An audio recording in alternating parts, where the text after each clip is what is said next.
All right, so welcome to Conversations. We have a very special guest today, Tatijana Rankovich. Now, she is a wonderful pianist who has been described by the New York Times as an astonishing good pianist. She has performed in the US, in Canada, in Europe, Central America, and South America. Now, Tatiana is the founding director of Music and More Summerfest, and she is the chairman of the Music and More Foundation in New York City. She's presently on the piano faculty at Mannes College in New York City and is a visiting professor at the European Center for Peace and Development, which was established by the United Nations. Um, so Tatiana is also the first pianist to record Flagello's three piano concerti. So thank you, Tatiana, for joining us. My pleasure. It's really wonderful to do this interview. And then also we have Nadine Herman, artistic director at the New York School of the Arts. Tatiana, thank you so much for being with us today. I really appreciate this. Thank you for inviting me and for including me in conversations today. So Tatiana, we have, you're the first pianist to record these three wonderful piano concerti by Flagello. So how do you Flagello, yes. Flagello? Sorry, Flagello, yeah. Flagello. There it is. So how do you get to meet his music and the process of recording his music?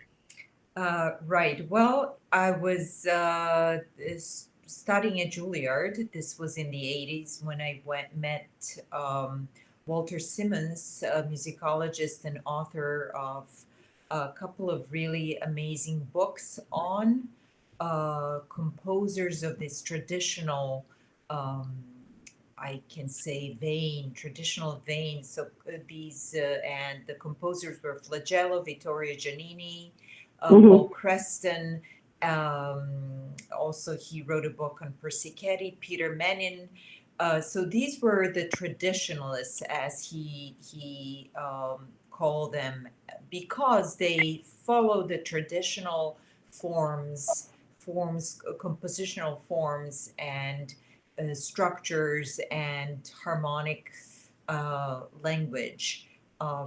They were sort of not the mainstream composers. The only one in the book of traditionalists that were the neo-romantics, as he called, and he included Flagello. The most famous one was Samuel Barber, of course, the beloved Barber that everybody knows and loves. But around the same time, Vittorio Giannini, who was a professor of composition and chair of the piano department, and actually he was the president of North Carolina School of the Arts, the first president, and then Paul Creston, Giannini also taught at Juilliard, and Flagello was one of his students, and Paul Creston was actually one of the most famous composers in the United States in the 40s and 50s. And actually, when Shostakovich came to visit New York, Shostakovich raved about Creston because Creston's music was the only one played in Russia at the time, in Soviet Union at the time. And so Walter Simmons kind of became my mentor, and he was the one who introduced me to the music of Flagello. And at that time, nobody really played it. It was it was difficult. The only piece of his that had been recorded was his piano sonata that I also learned and performed very often. And then around that time, actually, Flagello passed in 1994. He passed away, and then these concertos were sort of never heard. They just existed in a manuscript print, so they were not even published. And he brought me the scores of this handwritten kind of music that I had to decipher because it was actually really, really tough reading and going through the whole thing, and especially because I did not have any reference. And so that kind of the journey started in 1992. And so I slowly started learning. I started with the number two, concerto number two, and then number three. And as Flagello died in 1994, his widow, Diane Flagello, who was the director at Manhattan School of Music in the prep department, actually, Right. she was like the most respected and loved director and an amazing person. And she was the one who um, kind of she was producing these CDs, and she had a mission to record all of his or most of his music as much as the budget allowed, and she really sponsored these recordings. So the Walter's idea was to put two piano concertos and then the wonderful piece for violin and orchestra credendum. And Elmar Oliveira, who was the Manhattan School of Music graduate and the winner of the Tchaikovsky violin competition, he signed up to do the violin piece. And so off we went. And the CD was recorded in 1995 in Slovakia, in Košice, with the Philharmonic Orchestra there. And it was kind of an amazing experience where there was just one day for each concerto with the orchestra that never played it before. We did not even rehearse anything, so I basically sat and we went section by section, section by section, and the second concerto was done in one day. Then the third concerto was done in another day, and then the violin piece and two little overtures were done on day three. And then we had editing, and by the end of it, all my fingers were just covered in, band-aids because Oh of my so God. many glissandos and octaves, and going Wow. over and over and over and over these difficult sections. And but I have to say it was probably one of my favorite um, of all experiences. And then a few years later, we did the concerto number one with conductor. The first one was with David Amos, conductor David Amos, and then John McLaughlin Williams, and we did that in Ukraine with Ukrainian Symphony in Kiev. So that these were the three piano concertos. Unfortunately, we tried to get some public performances, and as it goes, it's it's it's still work in progress. Let's say that. Uh-huh. Well, I just want to say, I mean, the Flagello family is such a great musical family. And I just wanted to mention that Nicholas's brother was the great bass, Ezio, Ezio Flagello, had a great yes, career at the Met. And also yes. Diana was what a wonderful human being.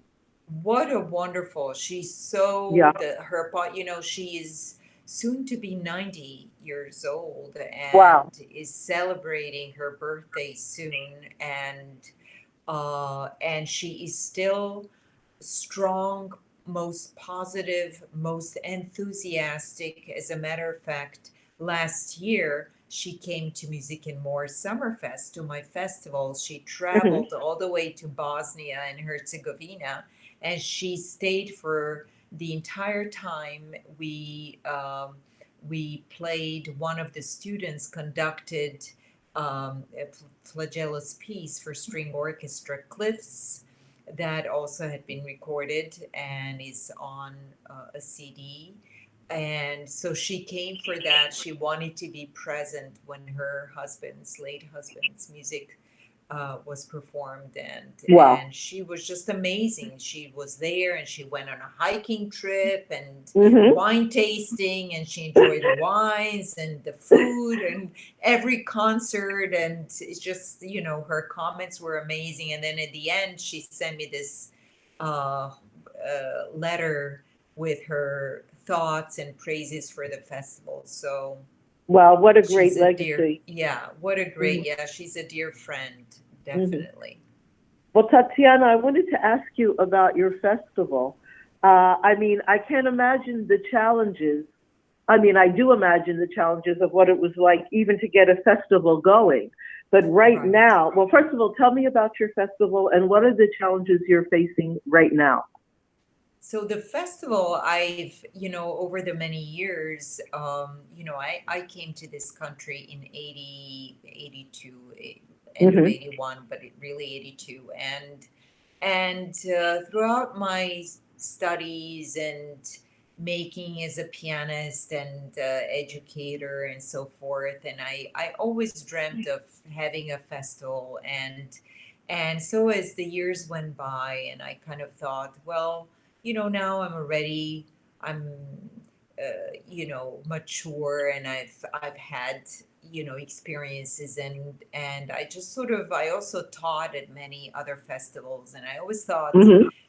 as performers, we cannot get away from being critical and or being sort of, um, I mean, it's not such a great word, judgmental or critical. I don't like to use those words. However, we cannot escape from thinking, oh, I think that did not really work well, or I would do it this way, or I would do it that way. So over these years, I kind of thought I really need to establish my dream festival. Hmm. And so I went, I looked at many locations, and somehow one step led to another, and then I found this spot. Somebody told me about this spot, Trebinje, which is a loveliest of all towns, Mediterranean town near Dubrovnik, but it's over the border in Bosnia and Herzegovina. So it's the southern part of Bosnia, which is a territory of Herzegovina, Hmm. which kind of sits on crossroads between the crossroads of the Ottomans and Austro-Hungarians and Italians. So it has all these influences, and of course, we know, and some people still remember the war of the 90s in the former Yugoslavia, and so Hmm. lot of horrors took place there. And so, to me, in some ways, it was the most poignant, um, uh, way for me to actually choose that place, and to establish my own uh, music United Nations, Hmm. musicians United Nations. That's what I call it. And Yeah. and I also dreamt about actually having students performing with the faculty, because I don't think it's enough of that. There are lots of festivals where you present professors and artists, and faculty plays what they play and they collaborate, but the students are kind of a second class, or they are what they are. They're praised, and of course, but they just do their own thing among themselves, so there is not that much communication between professors, artists, and the students attending, except, when they Wow. attend master classes and stuff like Hmm. that. Hmm. So I Hmm. really said, well, forget that. I really want the students to have the experience and to collaborate with artists, actually, to sit and to play. How about doing the Mendelssohn Octet, with which we did, having a faculty student, and it was amazing. Well, And that's Tatiana, kind of like the festival is based on students playing with artists and with faculty members and collaborating. And every group, maybe not every, there are also some only student chamber groups, but of course there master classes are done by faculty people, but it's just almost always student and faculty student. So, so who is like the major underwriter for the festival? I was. Oh my God, So Tatiana. it's, yeah, so it's, I can tell you that, I just, when there is a will, there is a way. Yes. So in 2017, got this idea. Actually, I wanted to do it in this town of Pula, which is just across from Venice. It's in Croatia. It's in beautiful section that's called Istria, Uh-huh. which my grandfather was born there. And, Wow. that was my first idea to establish a festival there. But Hmm. somehow, I don't know, it didn't really work. I didn't have the right people. So the next thing I knew, I had coffee with this friend who suggested this town. So I came back to New York that fall and I sort of just called her. I said, by the way, I'll be in Belgrade in November. Are you by any chance going to Trebinje, to Bosnia and Herzegovina? She said, yes, I'll be driving. I said, okay, I'm driving with you. So it's like a 9 hour trip over the mountains from Belgrade to Trebinje. So off we went. I saw the town and I saw all their venues and I met with the director of the music school, with the mayor of the town. I sort of Wow. the Hmm. one thing that I was really sure about was that they did not need to spend any money because the tuition, the whole festival is actually funded by through tuition, through so I was secure that way. I said, I'm not asking anything. I just am asking for you to be our partners and let's see how it goes. So I I see. returned from the sites and I came and the whole Christmas time that and December of 2017, I was here kind of writing out the program and getting ideas and using the pictures that I made for the website. And I, had a friend who helped me with the site, and I already had a lot of my colleagues who I said, do you think we can all recruit students? And I Yes. will price it low, and and let's see how it goes. And the first year we had 41 students. I Wow. recruited Fabulous. about 18 people, and the whole festival was covered. Everybody was paid. My faculty had their salaries, and the hotels were paid, catering, and That's a lot out of of work. the budget that I had, I even the music school, that's a lovely place, um, was not air conditioned. And I thought, well, Right. in Hmm. August, I cannot have my American colleagues and students from all over come and sweat their way through, practicing and coaching. It's tough in So August. Yep. it's impossible. So Yeah. I sort of took about $8,000 or even more out of the budget, and I donated 13 air conditioners to the music school and one to the lovely museum so that we could have concerts at the Hmm. museum and that we could use. So now the entire music school is totally set and ready to go. And so of course, they thought I was this sort of um, somebody who was brought to them, so um, they couldn't believe their luck that all of a sudden the school is air conditioned and the museum and so the whole place is really now ready to go. The only now the next step is for them to they're looking into buying a concert Steinway Oh, D, Right. wow. because Hmm. yeah, Hmm. because for the 2 years, 2 summers, the festival was renting pianos that were brought from Belgrade last year and from Hmm. Germany also. So So Tatiana, what do students that attend your program, what do they get from the program, and how do they apply?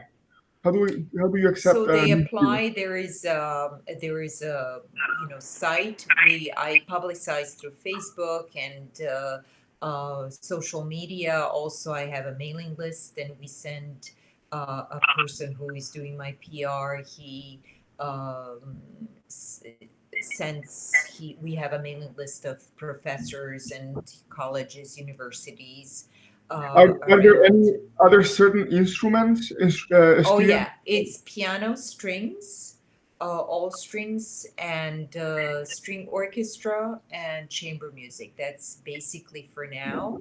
I'm looking ahead into bringing voice, and Ooh. I am really, that's kind of my next thing, to bring in Hmm. voice. And my also dream is to do operas, of course, because we have this incredible amphitheater that's like an open stage. It's Yes, not a you know, huge Tatiana, I stage. the photos that you You posted, saw and the photos, right? it's just remarkable.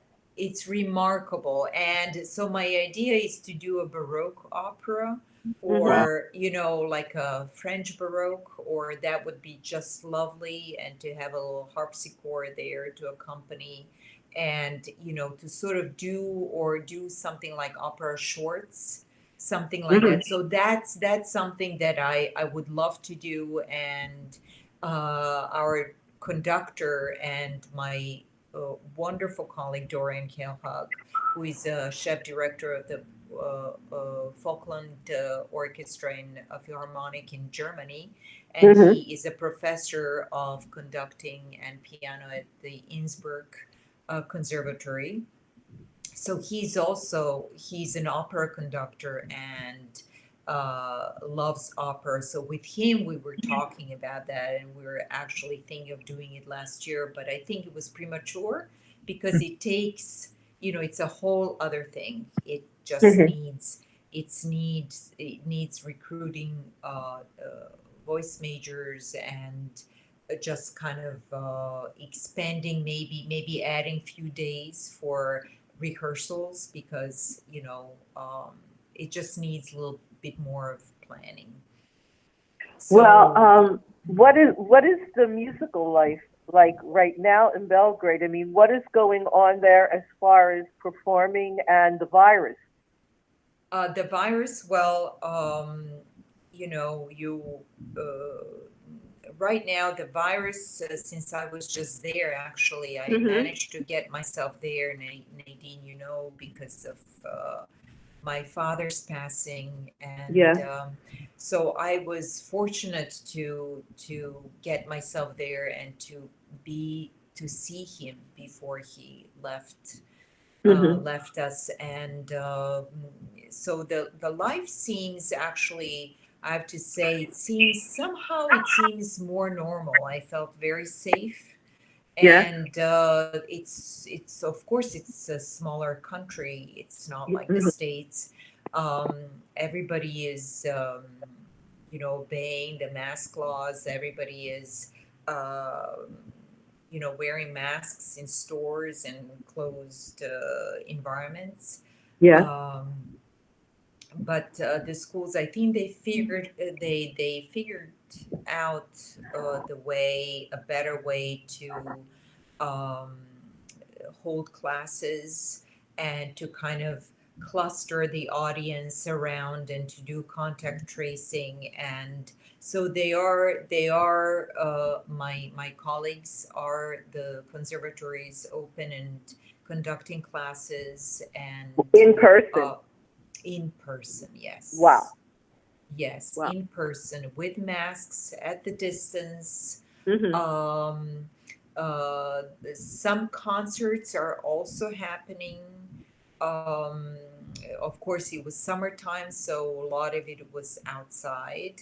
Yeah. Not too much, Hmm. but kind of baby steps. But I have to say, some ensembles, some like small chamber ensembles, did perform, and they're going on with programming. And so it seems more doable for some reason there. But specifically in the town where my festival is, there it was sort of much more open. There were lots of tourists, actually, even though the borders were closed. And if you needed to go to, let's say, Montenegro, you needed to do a test, a PCR test.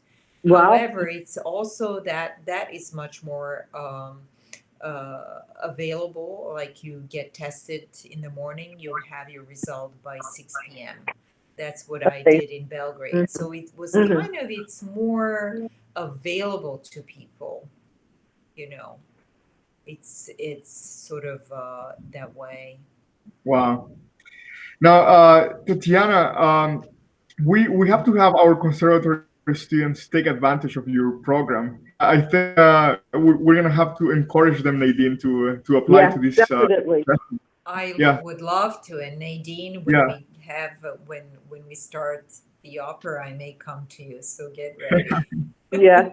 And I know somewhat that area of the world because when I was singing in Italy, I actually drove with my cousin from Trieste, and we Right, did the entire. It was still Yugoslavia, the Yugoslavian right, coastline, into right. the town of Porridge and down to Dubrovnik, and I was just fascinated with the beauty and also the history.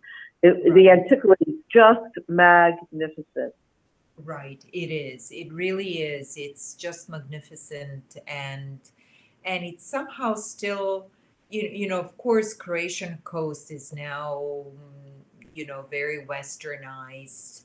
I Yeah. mean, it's still not like Côte d'Azur in France, but it's Dubrovnik is because of the Game of Thrones, super touristy, and you just can't Mm-hmm. move. Mm-hmm. Um, and Dubrovnik is only 19 miles from Trebinje, from the festival town. So in every, during the festival, we have one trip to Dubrovnik. It's like we have two excursions. And last year we even had a concert at a Serbian church in Dubrovnik, which is lovely. It's just the loveliest venue, and so we did a Baroque concert there, but it's Mm-hmm. it's just a fabulous town for walking around and exploring and swimming and so forth. And yeah, the area is really lovely, and I am uh, sort of at I am almost ready to start promoting our dates for next year are August Mm-hmm. 2 to 14.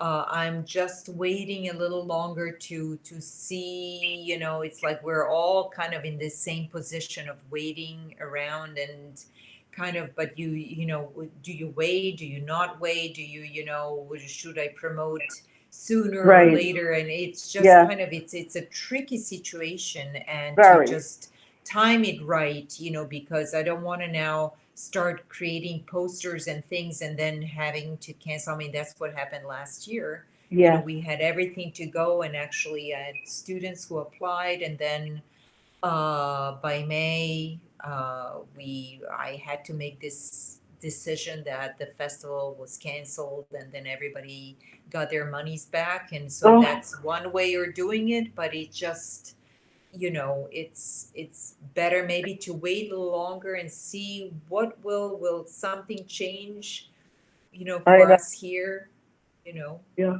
We don't know. That's the problem. Patricio, I Yeah, cannot hear you. there it is. Oh, I was okay. muted for a second. So please let us know, what the plans are, because I I would will. love for our students to experience your program. So we'll make Great. sure to share with them. Right. And I would love to have them. All they need to do is apply and send us two contrasting pieces, links either on Vimeo or a private YouTube link, and send us one that's like one solo performance and one chamber music. So something that they did as chamber musicians, and and that's pretty much it. And then we Okay. kind of great. Well, Well, Tatiana, our half an hour is up, and okay. I want to thank you so much for doing the interview with us. Thank you And so much for having me. I hope that we can be in touch with you regarding the festival. And also, since we're in the same neighborhood, I hope I can see you and INL really soon. Us too. We really hope so, and we talked about it, so we'll private message each other. Okay. Okay, Patricio, Thank All you. right. nice meeting you, Very nice and meeting thank you, you Tatiana. for also leading the whole interview and helping with the Google link and all that. Well, my pleasure. Thank you for your time, and it was very nice meeting you, Tatiana. Thank you so much. You too. Bye-bye. Bye. Bye. Bye. Bye. Bye.